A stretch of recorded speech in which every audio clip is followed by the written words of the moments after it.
1. 시사 안드로메다. 시사 안드로메다. 시사 안드로메다.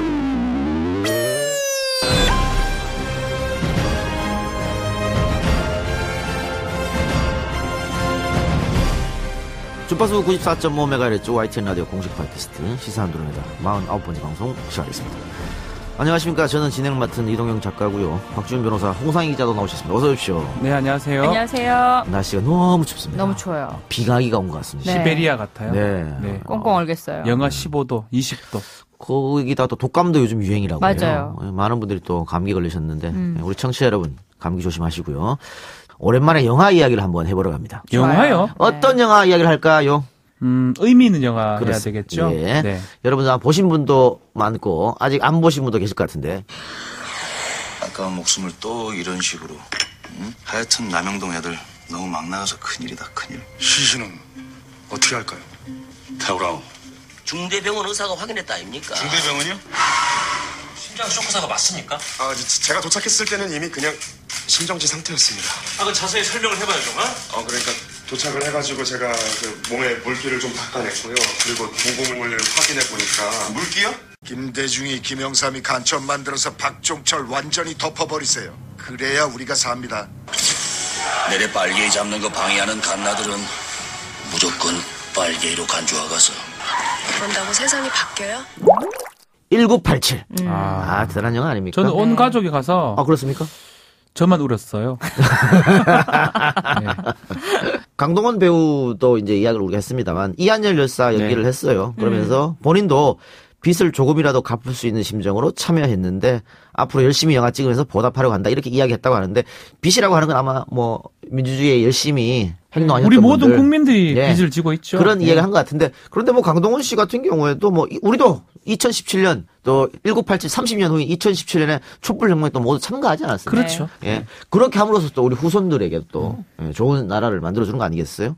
역시 과거나 지금이나 역사를 바꾸는 건 평범한 시민이 아니었나 이런 생각하면서 1987년 역사의 중심에 있던 시민들의 이야기 오늘 특별한 게스트를 한번 모시고 이야기 나눠보도록 하겠습니다. 시사 안드로메다 토요일 순서 시작합니다. 주간 안드로메다. 본부는 응답하라. 응답하라. 본부는 응답하라. 응답하라. 네, 영화 1987 시나리오를 쓴 김경찬 작가 나오셨습니다. 어서 오세요. 와. 네, 반갑습니다. 예. 보통 이 영화가 대박 나고 흥행되면 감독이라든가 주연 배우들이 이제 언론사로 불려다니거든요. 근데 이 영화는 희한하게 작가가 불려다니고 있습니다. 맞아요. 이게 주연 배우가 많아요. 다 주연 같아. 예. 못 모셔. 그래요? 그래서 오히려 작가가 주목받는 영화가 아닌가 생각도 드는데요. 왜 이 영화만 작가가 이렇게 주목받는다고 생각하세요? 워낙 구조가 독특해서 그런 것 같아요. 주인공이 이렇게 많고 한 사람의 주인공이 끝까지 영화를 끌고 가는 영화가 아니잖아요. 그렇죠. 마치 이제 섭리바퀴처럼 주인공들이 연쇄작용을 일으켜서 결국 모두가 세상을 바꾸는 이야기이다 보니 뭐 왜 이렇게 특이한 방식을 썼을까? 뭐 이런 궁금증들이 있으신 거 아닌가? 뭐 이런 생각이 드는데요.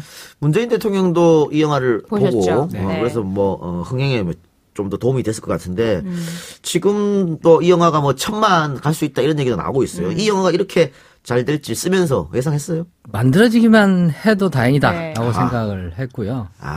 이게 지난 정권 때 시작하신 거죠? 네, 그렇죠. 2015년 여름에 이제 시작했기 때문에 과연 만들어질 수 있을까? 뭐 블랙리스트도 있었고 뭐 그러니까 배우들이 하려고 할까? 극장에서 개봉은 할까?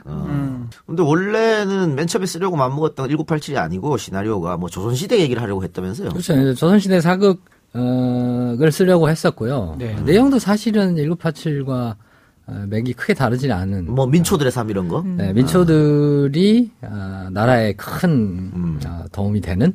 언제 조선시대에 그럴 때가 있었나? 개별 사건들을 뒤져보면요. 우리나라 역사에 민초들이 역사의 물꼬를 바꾼 경우가 굉장히 많습니다. 의외로 또는 사람들이 왕조 서사에만 관심을 가져요. 그렇죠.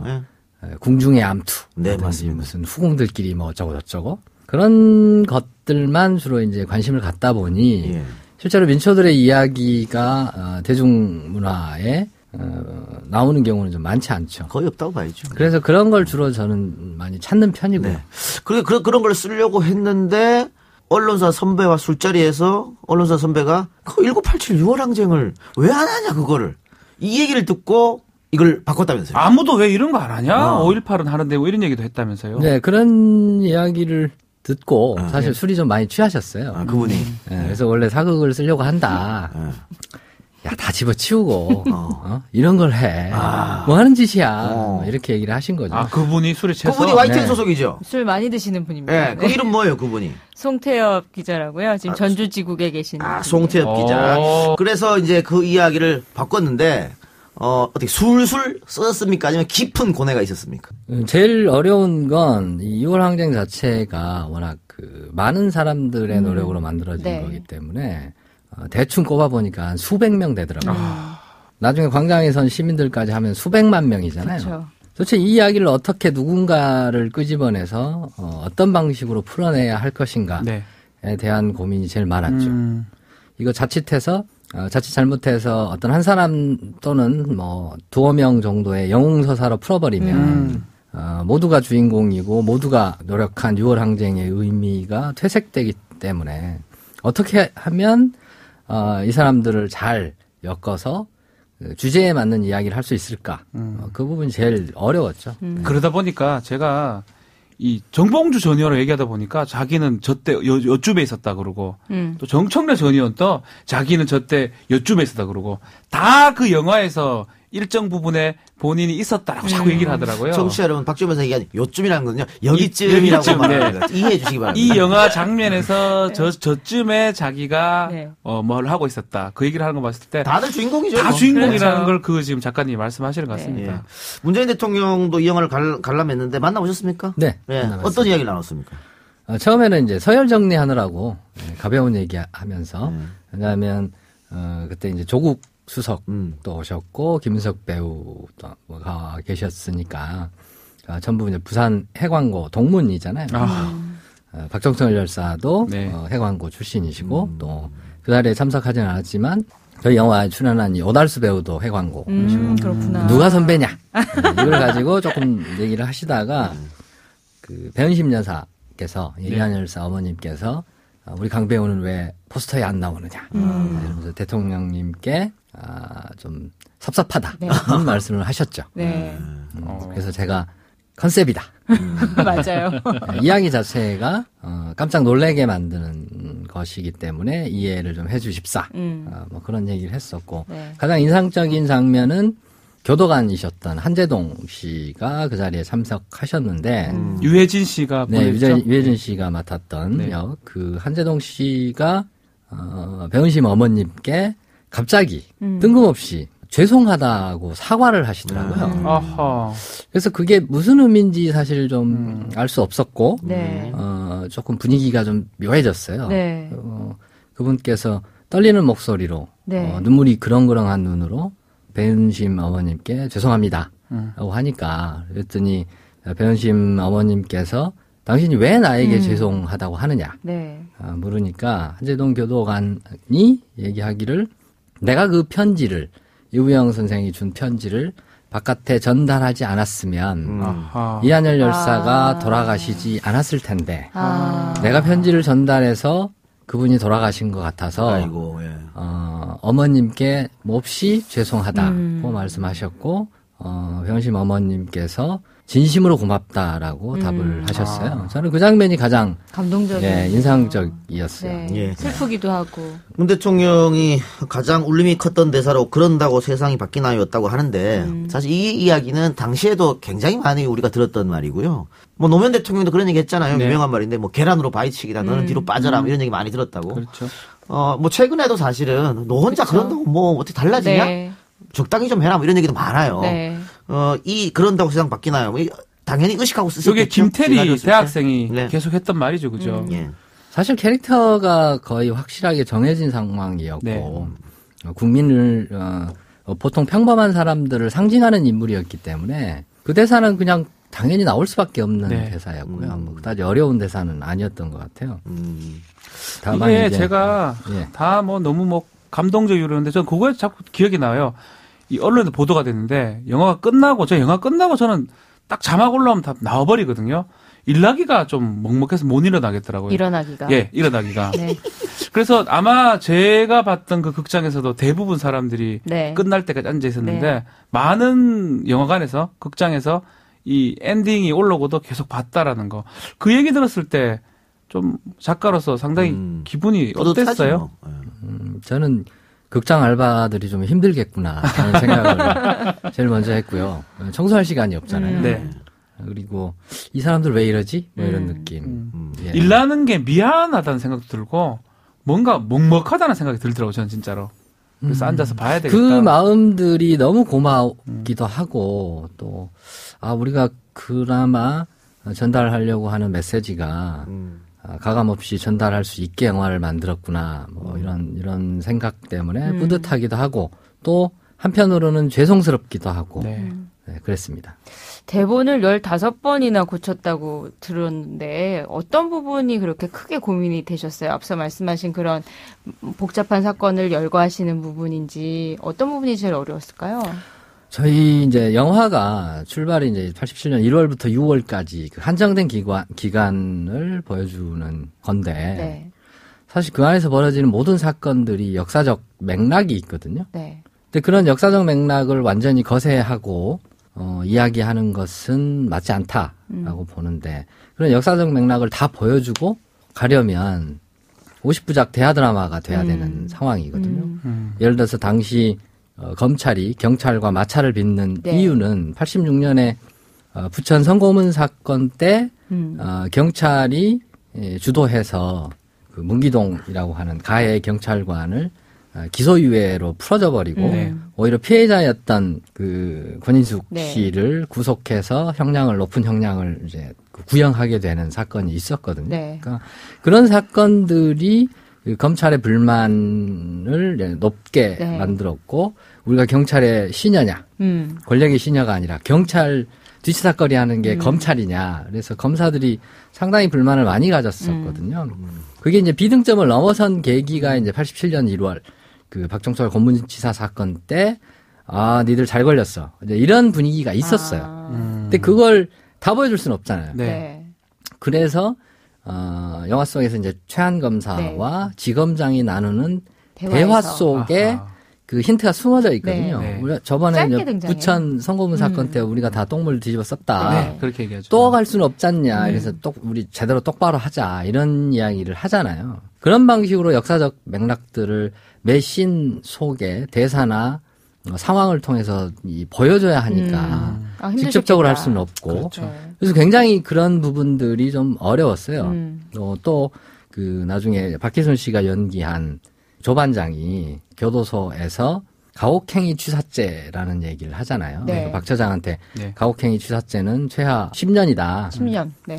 나보고 10년 살라는 거냐 네. 이건데 가혹행위 취사죄도 실은 맥락이 있어요. 83년에 그 한일합섬 이사였던 그 김상조 씨가 그 경찰에게 폭행을 당해서 사망하는 사건이 있었거든요.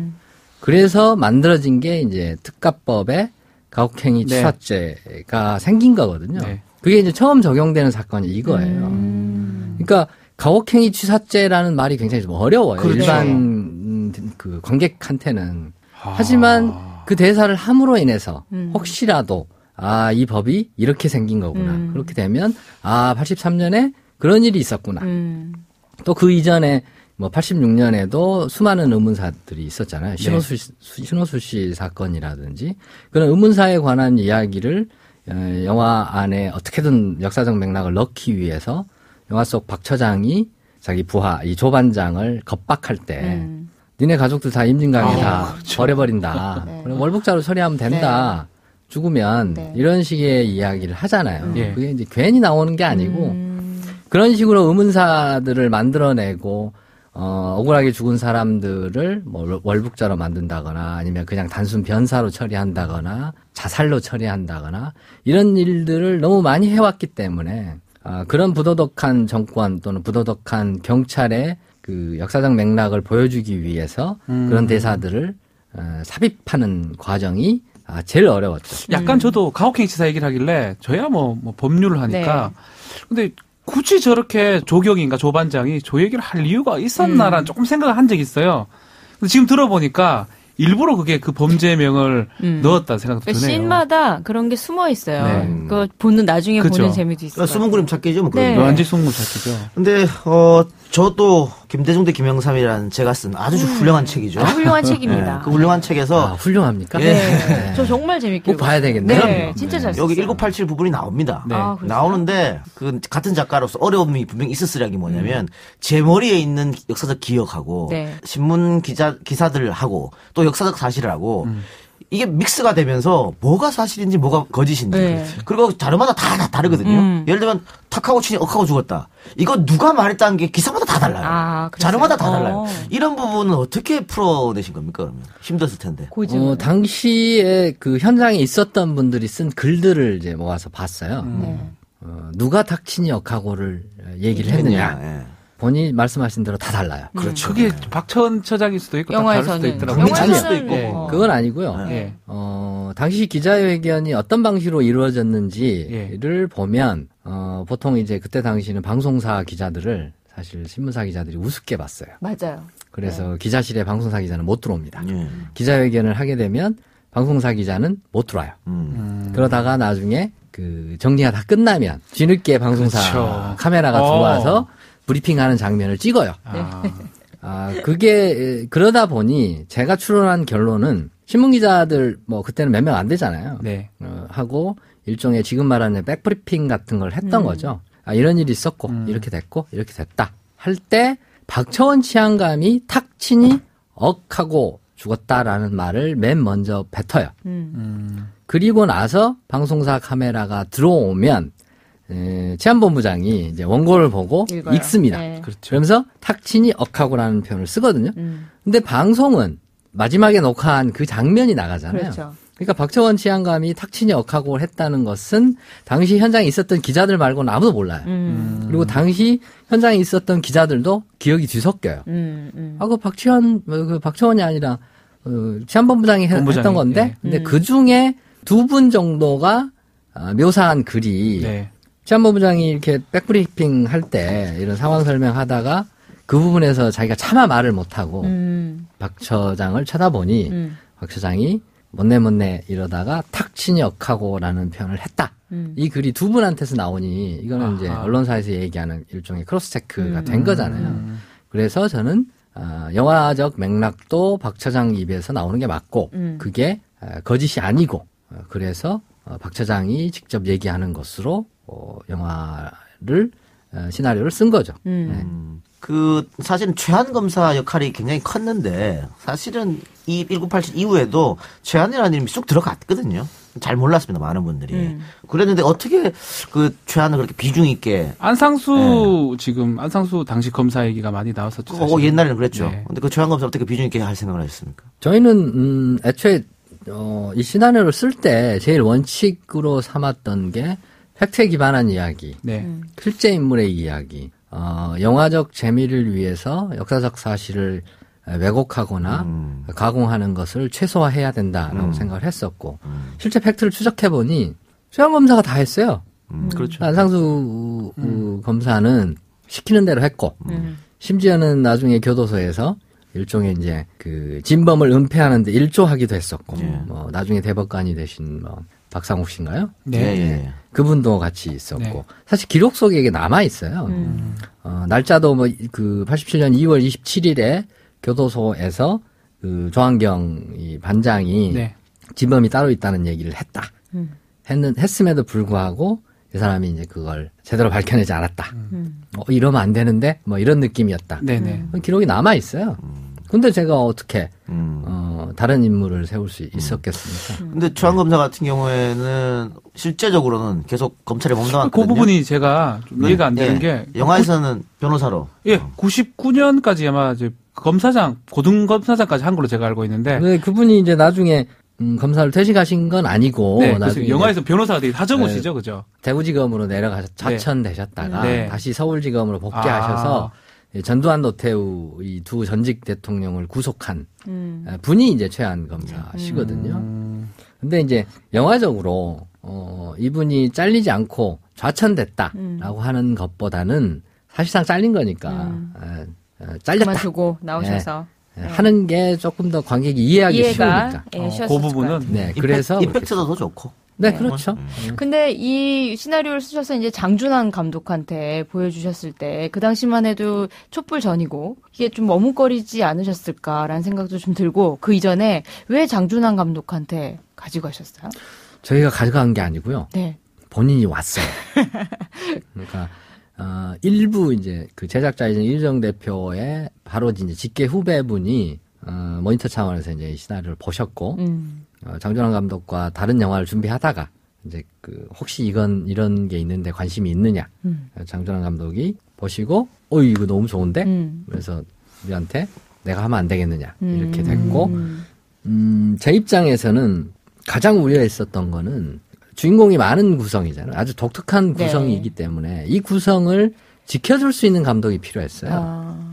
그냥 여러 편 아무리 흥행 감독이라고 해도 영화적으로 이건 너무 재미가 없다. 또는 감정이입이 어렵다. 그래서 그냥 일부 인물만 가지고 만들어보자라고 하면 저하고 충돌할 가능성이 아주 높았거든요. 근데 아시다시피 이 장준환 감독은 데뷔작부터 지구를 폭파시킨 분이잖아요. 그러니까 어떤 포맷, 고정된 포맷이나 맞아요. 이런 것에 그 길들여진 분이 아니에요. 맞아요. 상상력이 굉장히 뛰어나시고 그래서 고정관념이 없는 분이니까 이런 구성 어떠세요? Why not? 이게 이 영화에는 이 주제에는 맞는 거니 이렇게 하는 게 맞지 않겠어요? 이렇게 나오시니까 좋아 막 이렇게 된 거죠. 네. 전 영화 보면서 딱 그때 화면이라는 느낌이 들더라고요. 이게 첫 장면부터 해서 계속 다큐멘터리 보고 있다는 느낌도 들면서 실제 장면을 보는다는 그런 어떤 환상이 들 정도로 연출도 상당히 제가 영화적은 잘 모르지만 너무 옛날로 돌아갔다는 생각. 저는 그때 우리 초등학교 6학년이었나? 뭘 기억이 잘 안 나는데 그런 생각이 드는데 사실 오늘 청취자 중에서도 저희 아들이 이제 초등학생인데 이 1987이라는 연도 무슨 일이 있었는지 또 역사적으로 어떠한 또 의미가 있는지 그걸 한번 말씀을 좀 해주시면 좋을 것 같아요. 6월 항쟁 계기가 된 사건이 역시 박종철에서 고문 사건 거기서부터 시작하는 거겠죠? 사실 6월 항쟁은 임계점이었다고 생각을 하거든요. 군사 정권, 전두환 정권. 그렇죠. 전두환 정권 특히 그 이전까지 넘어서면 이제 그 유신 정권부터 시작된 이 군부 독재의 염증을 갖고 있고 그의 세상을 한번 바꿔야 되는데 계기가 없잖아요. 그렇게 해서 끌어넘치는 순간이 87년이 아닌가 싶어요. 그게 어느 순간 세상이 너무 평화롭고 조용하다가 그냥 대학생 한두 명이 목숨을 잃었다고 해서 국민들이 이러면 안 돼가 아니고 그렇죠. 그동안 계속 쌓여왔던 지금 식의 단어로 얘기를 하면 적폐가 쌓이고 쌓여서 이제 무너지기 일보 직전이었던 순간이 87년이 아닌가 그런 생각이 듭니다. 그래서 그 두 우리 대학생의 우리 열사로 표현해도 될 것 같은데 죽음 관련해서 결국은 6월 항쟁이 일어났고 6.29 선언을 하면서 직선제로 바꾸면서 민주정부가 된 거죠. 그러니까 박종철 열사가 사망한 게 87년 1월인데 1월 달이죠. 그리고 87년 4월에 전두환이 호원 조치를 발표하게 되고 박종철 열사를 고문해서 죽였던 걸 은폐를 시도를 했고 그게 나중에 이제 이부영 씨 등 여러 사람의 도움으로 또 천주교의 도움으로 밝혀지는 거죠. 밝혀진 정확한 게 언제쯤 밝혀진 거죠? 5월 18일 날 이제 그 명동성당에서 구체적으로 정의구현사재단 이제 사제들이 김승훈 신부가 대표로 발표를 하게 되죠. 그리고 한 달 뒤인 6월 달에 이제 열기가 이제 폭발하게 되는 거고. 그때 이제 이한열 열사가 이제 또 최루탄에 맞아서. 사실 우리 기억 속에 87년에는 박종철 열사와 이한열 열사만 기억하지만 6월에 부산에서 사망하신 이태춘 열사도 계시거든요. 그리고 그 전에 황봉영국 열사라든지 또 그 이전에 수많은 분들이 김세준 열사라든지 수많은 분들이 민주주의를 위해서 싸우시다가 돌아가시거나 의문사로 사망하시거나 이런 일들이 있었어요. 그런데 그런 의미로 저희 마지막 엔딩 크레딧에 이제 문익환 목사님이 열사님들의 열사여 이래 불러서 각 모든 열사님들의 이제 성함을 외치는 장면을 넣은 거거든요. 그러니까 영화 속으로는 두 분만 나오시지만 수많은 분들이 민주주의를 위해서 희생하셨다. 이걸 알리고 싶었던 거죠. 그러니까 방금 수많은 열사들이 민주주의를 위해서 희생했고 그걸 알리고 싶고 뭐 이런 여러 이유로 영화를 만드셨는데 그 박종철 열사가 그렇게 사망하면서까지 고문을 받으면서 지키려고 했던 선배가 있어요. 근데 그분은 나중에 또 한나라당 공천 받으려고 몇 번 시도했던 분이었거든요. 그리고 이 박종철 사망을 특종한 기자가 있습니다. 근데 그 기자는 나중에 또 박근혜 홍보 특보를 했어요. 이런 거 다 알고 계시잖아요. 그런 거 보면 또 다른 작가라서 느낌이 또 다를 텐데 어떻습니까? 영화에는 뭐 나오진 않겠지만. 누가 돈을 주면 많은 돈을 모아주시면 청취자분들이 제가 대하 드라마를 한번 써볼까. 다시 이제 드라마로. 다시 드라마로 한 100억만 만들어주시면 그냥 낱낱이. 네. 하고 싶은 욕망이 불끈불끈. 아이러니하죠. 진짜. 그때 그분들이 지금 뭐 하고 계신가요? 이렇게 하면서. 아니 뭐 민주주의를 위해서 열심히 헌신하시는 분도 계세요. 과거에 일들 그리고 뭐 영화 속에서 이제 유해진 씨가 역할을 했었던 한재동 씨 같은 경우는 그 이후에도 영화 속에는 그 2월까지만 보입니다만 그때는 교도관들이 이교대 근무였거든요. 그러니까 밤에 근무를 하면 낮에 자야 돼요. 근데 이분은 밤에 근무를 서고 낮에 시위하러 나가시고 그리고 낮에 최루탄 맞고 뭐 시위하시고 피곤한 몸을 이끌고 다시 교도소 가서 밤근무를 서시고 이렇게 사셨어요. 대단한. 그 뒤에도. 네. 그러니까 이런 평범한 분들의 그런 노력들이 모여서 지금 우리 민주주의가 이만큼 온 거잖아요. 그런 것들을 좀 많이 좀 알아주셨으면. 근데 이 얘기는 좀 하고 싶어요. 이 극장에 갔던 사람들 다 알 거예요. 갑자기 소리 자고 지르고 난리 나는 시점이 나옵니다. 이 데모 하다가 마스크를 이제 벗는데 그 유명한 이제 강동원 배우가 나오죠. 그 장면이 저는 이제 충격이기도 하고 저희 아내가 그걸 보고 있다가 괴성을 질렀었거든요. 그 장면을 어떻게 의도했던 거고요. 또 그분이 이제 또 나중에 이한열 열사가 분을 한 거잖아요. 연기를 한 거잖아요. 그 캐스팅 그 부분도 좀 궁금해요. 아니 그럼 딱 캐스팅 얘기도 같이 해주시면서 이거 먼저 대답해 주세요. 그거 마스크 탁 벗을 때 와 이럴 거라고 예상했는지. 예상 못했어요. 그걸 왜 그래 찍었어 그러면? 아니 왜냐하면 난리 났습니다. 시나리오를 쓸 때는 강동원이 할 줄 어떻게 알아요 저희가. 어떤 배우가 할지 알 수 없고 다만 뭐 나중에 이제 엔딩 크레딧에서 보셨겠지만 이한열 열사가 굉장히 잘생겼어요. 잘생겼어요. 미남이에요 진짜로. 당시 실제로 연세대학교에서 유명했어요. 잘생긴 걸로. 그래서 그 만화사랑 동아리에 이한열 열사 때문에 가입하신 뭐 여성분들이 많다고 들었습니다. 많았다고 하더라고요. 그래서 배역명이 잘생긴 남학생이었어요. 그래서 뭐 잘생긴 분이 하겠거니 했을 뿐이지. 보통 잘생긴 배우가 아니잖아요, 강동원. 근데 나중에 이제 강동원 배우가 이제 하다 보니 그런 일이 발생한 거죠. 그 현장에서도 그날 그 촬영을 하는 날 제가 촬영 현장에 있었는데 저는 그냥 아무 생각이 없었거든요. 우리 스태프들도 항상 보는 얼굴이니까. 우리 감독, 장 감독도 마찬가지였어요. 그게 저렇게 대단한 장면인지 알 수 없었죠. 근데 막상 이제 개봉을 하고 보니 강동원 배우가 출연하는 줄도 몰랐는데 마스크를 딱 벗는데 강동원이고 너무 잘생겼고 뭐 그렇게 해서 와 이렇게 되는 것 같아요. 근데 실제로 강동원 씨가 그 영화가 시작된 그 엄중한 시기에 쉽지 않았던 시기에 처음으로 결심한 배우이기도 하죠. 출연을. 그렇죠. 이게 2016년 여름에 늦여름이었을 거예요. 아마 8월 말쯤 됐는데 장준환 감독하고 강동원 배우하고 과거에 작품을 한 편을 아주 이제 그 단편을 한 편 같이 했었어요. 그래서 신분이 있었는데 이런 작업이 있다는 걸 이제 알고 본인 얘기하기로 팟캐스트로 확인하세요.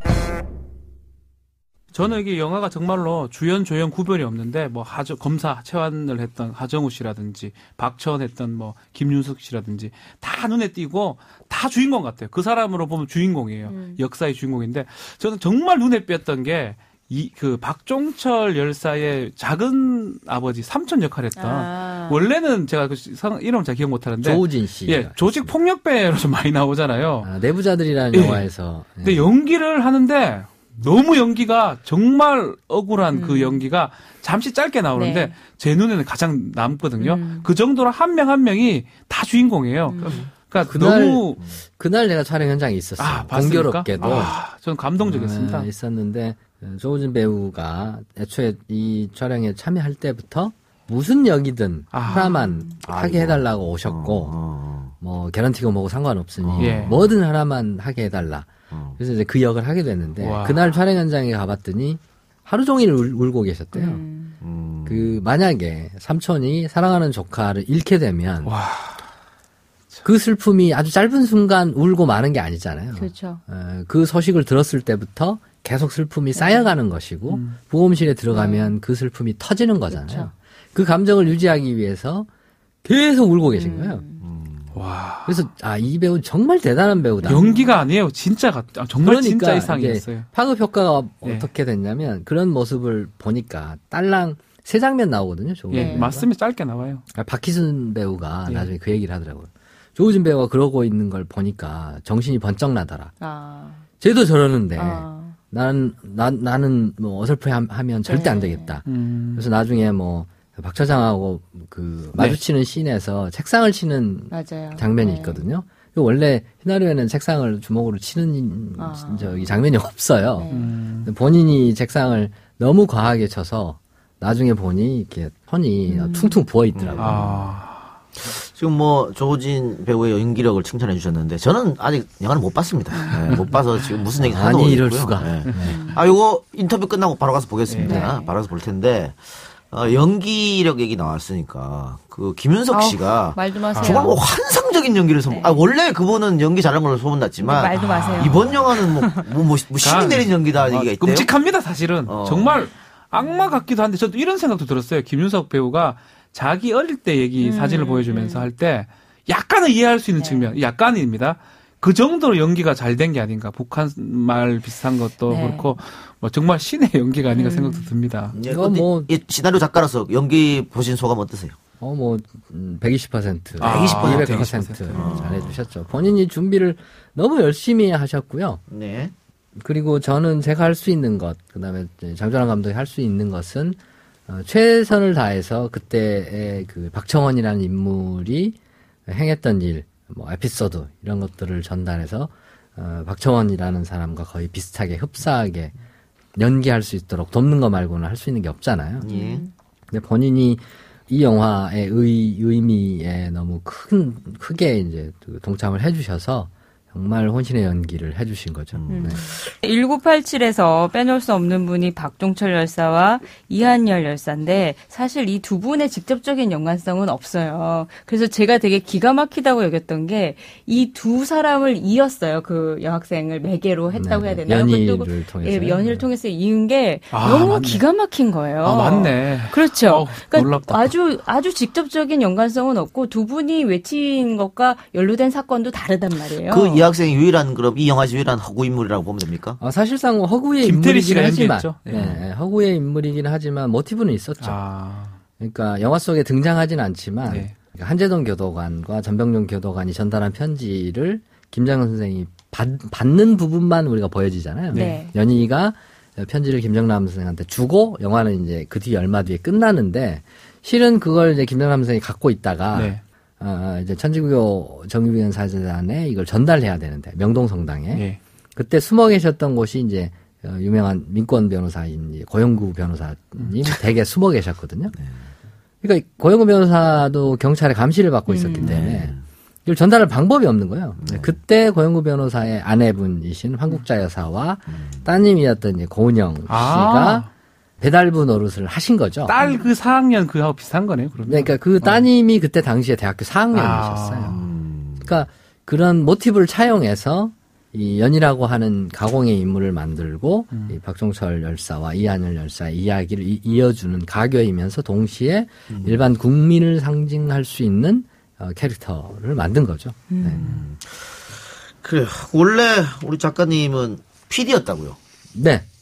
목포 MBC에서 PD 생활. 반대가 많지 않나요? PD였다 어떻게 PD하다 작가는 경우가 제가 PD 생활을 한 15년 했는데요. 2008년에 그 아시는 이제 이명박 정권이 들어서고 MBC는 이제 김재철 사장이 이제 들어오잖아요. 그래서 가만히 보고 있으니 15년쯤 하면 사실 하고 싶은 것도 별로 없어요. 그냥 흘러가는 건데 뭘 하고 싶은 것도 없고 할 수 있는 것도 없고 이 꼬라지를 보니 개판될 것 같은 거예요. 그래서 도저히 안 되겠다. 이 동네 빨리 떠야지. 안 그러면 복장 터져서 죽을지도 몰라. 스트레스 받기 싫어서 회사를 이제 그만뒀죠. 그만두고 이제 한 1년 놀았어요. 아무 생각 없이 놀다가 뭐 외주 제작도 좀 하다가 그러다가 너무 심심해서 내가 영화를 좋아하니 시나리오나 한 편 써볼까? 예. 그게 시작이에요. 저희 이제 마칠 시간이 다 됐는데요. 저희가 엔딩곡은 항상 손님에게 선정 권한을 드립니다. 오늘 어떤 곡 준비해 오셨습니까? 오늘은 이제 레어버드의 심파티라는 곡인데요. 예. 이게 제가 개인적으로 의미가 있는 곡인데 예. 1987년 봄에 3월에 저하고 가장 친한 친구가 제 눈앞에서 뺑소니 교통사고로 사망을 했어요. 근데 그 친구가 제일 좋아했던 노래가 이 곡인데 그 사고가 난 날은 원래 이제 친한 친구들끼리는 나란히 걸어가잖아요. 서로 대화도 하고 예. 장난도 치고. 근데 그날 하필 제가 싸워가지고 걔가 저보다 한 4-5발짝 앞에 걸어가고 제가 뒤를 따라갔었는데 예. 그날 싸우지 않았으면 어쩌면 그 친구가 안 죽었을 수도 있고요. 저도 같이 죽었을 수도 있어요.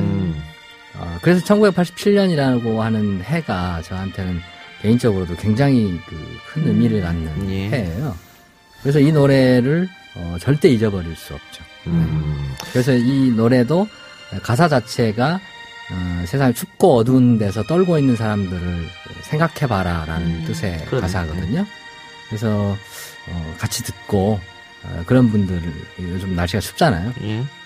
한 번쯤 더 되돌아볼 수 있는 시간을 좀 가졌으면 하는 생각에서 골랐습니다. 김경찬 작가가 선정해 주신 레어버드의 심패시 들으면서 우리는 토요일 방송 마치겠고요. 네. 이어서 팟캐스트 버전은 계속 이어집니다. 팟캐스트 버전에서도 계속 참여해 주시고 오늘 팟캐스트 버전은 홍 기자의 은밀한 뉴스가 준비되어 있으니까 많은 관심 부탁드리길 바라겠습니다. 오늘 나오셔서 대단히 고맙습니다. 네, 고맙습니다. 감사합니다. 네. 네. 저희는 내일 뵙겠습니다. 고맙습니다. 감사합니다. 고맙습니다. Now when you climb into your bed tonight, and when you lock and bolt the door,